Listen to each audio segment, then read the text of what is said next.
आपका स्वागत है। मैं हूं डिम्पी कालरा। तो हमेशा की तरह इस शो के अंदर हम डेरिवेटिव्स के कुछ एक ट्रेंडिंग स्टॉक्स हम आपके सामने पता करेंगे और इसकी पूरी हिस्ट्री हम बयां कर देते हैं एक ही दिन के अंदर और आपको हर रोज़ रिपोर्ट कार्ड दिखाते हैं।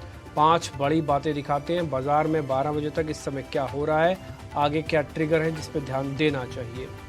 इसके अलावा आज के मेहमान हमारे साथ जुड़ेंगे चंदन तापड़िया, जो कि हमको ये बताने वाले हैं कि हमको अभी इस समय करना क्या है। पहले एक एक करके कुछ ट्रिगर्स की बातें कर लेते हैं, इंपॉर्टेंट बातें समझ लेते हैं। पहली बात, 3 दिन की गिरावट के बाद 19,500 ने वापस रीगेन कर लिया। आप अपने स्क्रीन पे देख पा रहे हो कि 130 पॉइंट की तेज़ी है। आज मार्केट्स के अंदर थोड़ी शॉर्ट कवरिंग हुई है, तो ये एक पड़ाव है। हालांकि हमने क्या रेजिस्टेंसेस पार कर लिए, उसका जवाब है ना। आप अपनी गिरावट को अरेस्ट कर रहे हो। क्या तेज़ी और आएगी उसको लेकर अभी भी कुछ शंकाएं मार्केट के अंदर हैं। निफ्टी बैंक ने 45,000 के लेवल को पार किया। 500 पॉइंट की तेज़ी, यानी कि कल की जितनी गिरावट थी उस सबको ख़त्म किया।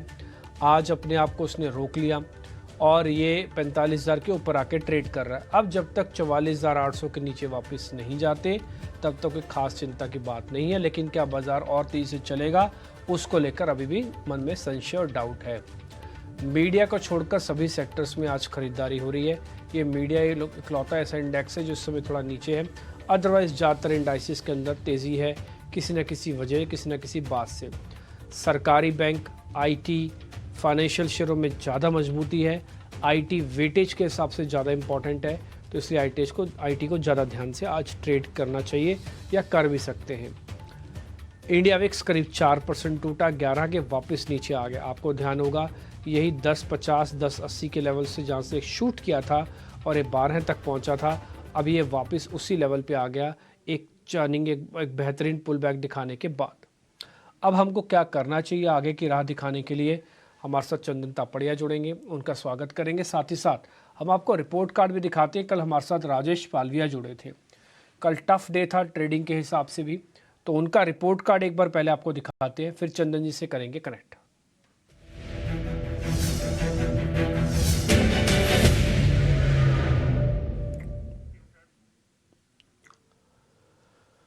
निफ्टी को कल उनकी बेचने की रिकमेंडेशन थी, करीब 1% का रिटर्न। बैंक निफ्टी को बेचने की रिकमेंडेशन, करीब 1% का रिटर्न। हालांकि थोड़ी देर पहले ही जिस लेवल पे आपने शॉर्ट देखे हैं वो सारे के सारे लेवल्स वापस निफ्टी और बैंक निफ्टी ने पार कर लिए हैं, लेकिन फिर भी थोड़ी देर पहले तक ये लेवल्स नहीं आए थे, इसलिए हमने 1% का इंडाइसिस का रिटर्न ले लिया।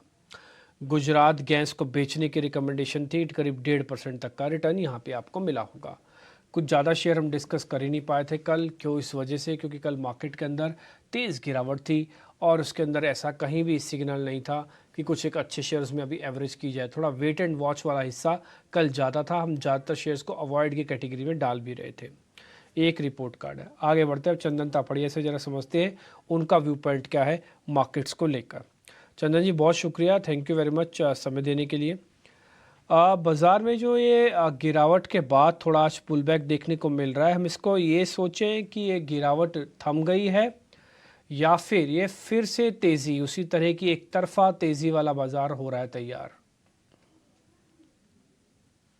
जी, देखिए बाजार में पिछले 3 दिनों में गिरावट हुई थी, बट नीचे के लेवल से वापस रिकवरी भी अच्छी है। तो अभी तक तो ये कहना मुश्किल रहेगा कि बाजार में गिरावट थमी या नहीं है, बट एक बार के लिए बाजार के डाउन साइड रेस्ट्रिक्टेड हुआ है। अच्छी बात यह है कि 3 दिन के डिक्लाइन के बाद इंडेक्स अपने आप को संभाल पाया, बट कंसर्न अभी भी ये है कि यहाँ पे लोअर हाइज के पैटर्न को निगेट करे। आज जो निफ्टी का हाई है वो कल के दिन 19,537 था। उसके ऊपर निकले तब जाके यहाँ पे समझ में आएगा कि अब स्टेबिलिटी हो गई है और वापस यहाँ पे अप मूव होनी चाहिए। बट ओवरऑल जिस हिसाब से इंडिया विक्स बिहेव कर रहा है, यानी कल मार्केट गिरा था फिर भी विक्स नहीं बढ़ा, विक्स गिरा, आज भी विक्स 4% ऊपर नीचे है। तो कहने के विक्स गिरा इंडिकेट करे कि वापस डिक्लाइंस पे खरीदारी के मौके बनेंगे। तो हम यहाँ पे पॉजिटिव बायस के साथ कामकाज करेंगे विद द व्यू कि 2 दिन की गिरावट ग्लोबल संकेतों की वजह से थी और वापस नीचे के लेवल पे सपोर्ट बन सकते हैं। तो इसके लिए जो 19,333 19,333 एक मेजर सपोर्ट है। कल भी तोड़ा उस लेवल को, बट उसके नीचे होल्ड नहीं कर पाया। सो 19,333 के सपोर्ट से हम खरीदारी की सलाह रखेंगे। ऊपर में कहीं ना कहीं 19,750 तक के टारगेट बनने चाहिए। तो ओवरऑल 333 से 750 तक के टारगेट के लिए हम इस डिक्लाइन को खरीदने के मौके ढूंढेंगे। और इंट्राडे पॉइंट ऑफ व्यू से कोई देखे तो 537 के ऊपर निकलेगा तो आपका बीटीएसटी ट्रेड भी बन जाएगा 50 से 80 पॉइंट के स्विंग के। ओके ठीक है, आपके नंबर्स काफ़ी इंटरेस्टिंग होते हैं। 19333 ये एक स्टॉप लॉस है, या फिर इसको एक लक्ष्मण रेखा मानिएगा। वापस से अगर ये नीचे तोड़ता है यानी कि इस लेवल को ब्रेक करता है तो फिर से हम वीक स्ट्रक्चर में कन्वर्ट हो जाएंगे। जब तक अब 19,300 को डिसाइसिवली आप 300 समझ लीजिए, 19,300 को ब्रेक नहीं करता, भले किश्तों में चलेगा, स्लो चलेगा, रुक रुक के चलेगा, बट चलने की प्रोबेबिलिटी थोड़ी हाई है। कहाँ तक? 750 तक। देखते हैं क्या होता है। 400 पॉइंट का टोटल एरिया आपको दे दिया, इसके अंदर हम मिडिल पाथ पे हैं। आपको कभी डिप मिल जाए तो प्लस कर लीजिएगा। वैसे आज 80-90 पॉइंट तो खुला ही था निफ्टी ऊपर। अगर 130 पॉइंट है तो करीब करीब उसने आधे पॉइंट और जोड़े हैं। तो ये एक नोटिसेबल पॉइंट है कि गैप अप वाला हिस्सा जोड़ेंगे तो 130 पॉइंट है, अगर बिना गैप वाला हिस्सा जोड़ेंगे तो भी 70 पॉइंट निफ्टी ने गेन किया है, तो गुंजाइश अभी है। आगे बढ़ते हैं सर, जरा बैंक निफ्टी और बता दीजिए चंदन जी। जी हाँ, देखिए डिप्टी, देखिए बैंक निफ्टी की बात करें तो बैंक निफ्टी में कंपैरेटिवली यहाँ पे थोड़े से शॉर्ट्स करते हुए नजर आए हैं, और पिछले लगभग आप देखोगे 5-6 दिन में बैंक निफ्टी में करेक्टिव मूव देखने को मिला। स्पेशली 3 दिनों में आप देखोगे लगभग 45,780 से लेके 44,280 तक के मूवमेंट बने, तो 1,000-1,200 पॉइंट का डिक्लाइन देखा, बट वापस कहीं ना कहीं ये 50 डेमा को होल्ड करने के लिए तैयार हो रहा है। 44,444, 44,500 एक मेजर सपोर्ट है, और आपको बताऊंगा कि इस लेवल ने पहले बहुत अच्छा काम किया था। आई स्टिल रिमेंबर इस लेवल के आसपास आया था इंडेक्स, और वहां से काफी मजबूती से पहले रैली देखने को मिली थी, तो इसलिए मैं 44,444 या 44,500 को सपोर्ट के तौर पे काम करना चाहूंगा, और ऐसा लग रहा है कि बाउंस में ये 45,500 तक के मूव बना सकता है। तो अगेन यहाँ पे भी हल्का सा पॉजिटिव बाइस। याद रखिए ओवरऑल इंडाइसेस में करेक्टिव मूव देखने को मिला, बट मेजर ट्रेंड पॉजिटिव है, इसके हम बाय ऑन डिक्लाइन की रणनीति को यहाँ पे बना रहे हैं। ओके ठीक है, ये दोनों इंडाइसिस पे आपको व्यू पॉइंट पता लग गया होगा। आप सीधा सीधा शेयर्स पे बढ़ते हैं आगे, और पहले ताज़ा खरीदारी वाले यानी कि फ्रेश लॉन्ग बिल्डअप वाले शेयर्स आपकी स्क्रीन पर आएंगे।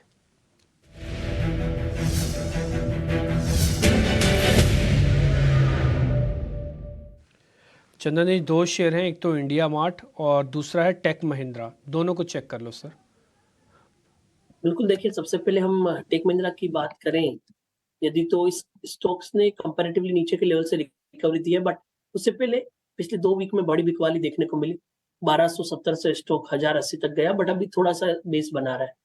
हल्के से आपको बनना चाहिए, इसलिए भी बनना चाहिए क्योंकि आईटी काउंटर परफॉर्म कर रहे हैं और आईटी में रिकवरी है, तो मेरे हिसाब से 1138 का सपोर्ट रहेगा, ऊपर में 1215 तक के लेवल के लिए। तो यस, टेक महिंद्रा में कंपैरेटिवली आप बाउंस के लिए इसको प्ले कर सकते हो। आपने शायद इंडिया मार्ट दूसरा काउंटर की बात की। इंडिया मार्ट देखो तो कंसोलिडेट हो रहा है, मोमेंटम इतना स्ट्रॉन्ग नहीं है, बट यस थोड़े से पॉजिटिव ट्रिगर बन रहे हैं, तो यहाँ पे 3,040 का सपोर्ट रहेगा, ऊपर में लगभग 3330 के टारगेट को स्विंग कैप्चर करने के। ओके ठीक है, दोनों शेयर पास हुए हैं, इंडिया मार्ट्स और टेक महिंद्रा, लेकिन टेक महिंद्रा पे कन्विक्शन थोड़ा ज़्यादा है। लेवल्स आपकी स्क्रीन पर आ जाएंगे, नोटिस कर लीजिएगा। एक चीज़ मैं आपको फिर से ज़रूर बोलूँगा, आप वॉल्यूम थोड़ा कम रखिए। मैंने आपको 4-5 दिन पहले भी इंडिकेट कई बार ऐसा अलग अलग तरीक़ों से किया था कि वॉल्यूम ज़्यादा रखने से होता क्या है कि आपके पास अपॉर्चुनिटी लॉस्ट होता है। आप ऐसा नहीं है कि शेयर नहीं गलत लेंगे, मान लीजिए आपने अच्छा शेयर ले लिया और आपने वॉल्यूम उसके अंदर ज़्यादा रखा, किसी वजह से वो नहीं चला, किसी वजह से वो साइडवेज हो गया, किसी वजह से थोड़ा नीचे आ गया, तो उस केस के अंदर क्या होगा, आप उसी शेयर के साथ बंधे रह जाएंगे। आपकी आंखों के सामने कई ऐसे शेयर्स दिखेंगे आपको जो पता है कि आपको चलेंगे, लेकिन आप खरीदेंगे कैसे, क्योंकि आपने तो पूरे नाक तक वॉल्यूम भर रखा है। तो इसलिए अपने आप को फ्री छोड़ के रखिए। शेयर चुनना एक बात है, ट्रेड करना दूसरी बात है, प्रॉफिट बुक करना तीसरी बात है, स्टॉप लॉस कटवाना चौथी बात है। अगर आप चंदन जी के साथ बैठेंगे किस दिन इसके बारे में स्टडी करने, या किसी और एनालिस्ट के साथ बैठे, हमारे साथ बैठे, तो हम बताएं एक एक पॉइंट अपने आप में क्लास है कि आपको स्टॉप लॉस किस मेंटेलिटी और कैसे रखना है, टारगेट, रिस्क रिवॉर्ड, अपना फाइनेंशियल डिसिप्लिन कैसे रखना है, और वादा के अंदर तो ये ज़्यादा इम्पॉर्टेंट है। इसलिए सबसे ज़्यादा वॉल्यूम वादा के अंदर आता है, इसमें इंस्टीट्यूशनल वॉल्यूम आता है। स्टैंडर्ड डिस्क्लोजर तक हम चलाते हैं कि 10 में से 9 लोगों को नुकसान होता है डेरिवेटिव्स में से, वो इसी वजह से क्योंकि इन चारों में से कोई ना कोई एक हिस्सा कमज़ोर होगा उसका। या तो उसको प्रॉफिट बुक करना नहीं आता होगा, या तो उसको स्टॉप लॉस कटवाना नहीं आता होगा, या तो रिस्क रिवॉर्ड ठीक नहीं रखता होगा, या तो उसको कहीं ना कहीं इसको मैनेज ही नहीं करना आता डेरिवेटिव्स को। इसलिए सावधानी रखना ज़रूरी है। इस शो को हमने इसलिए डिज़ाइन किया है, लर्निंग और अर्निंग दोनों अपने पास रखिएगा। आगे बढ़ते हैं। चंदन जी ठीक है ना, पॉइंट ठीक है ना, इस पे ही थोड़ा फोकस करना चाहिए। सौदा ढूंढना बड़ी बात नहीं है, सौदे के अंदर ट्रेड करके इसमें से पैसा निकालना बड़ी बात है। मैं आपको अपने शब्दों में बताऊं तो डेरिवेटिव्स एक लीवरेज प्रोडक्ट है, और दुनिया का कोई भी लीवरेज चीज होती है उसको आपको रिस्क मैनेज करना जरूरी है। मैं एग्जांपल के तौर पे बताऊं, मैं ऐसा मानता हूं कि ड्राइविंग भी एक लीवरेज का तरीका है जो आपको अपने डेस्टिनेशन पे जल्दी पहुंचाता है, बट उसके लिए आपको स्किल से डेवलप करना पड़ता है। रेस ड्राइविंग से आप कहीं नहीं पहुंच पाओगे।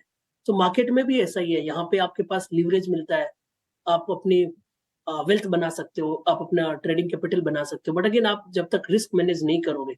सो इंस्ट्रूमेंट अच्छा है, इंस्ट्रूमेंट के साथ आप रेस ड्राइविंग करोगे, बिना समझे काम करोगे तो आपको बेक फायर करेगा।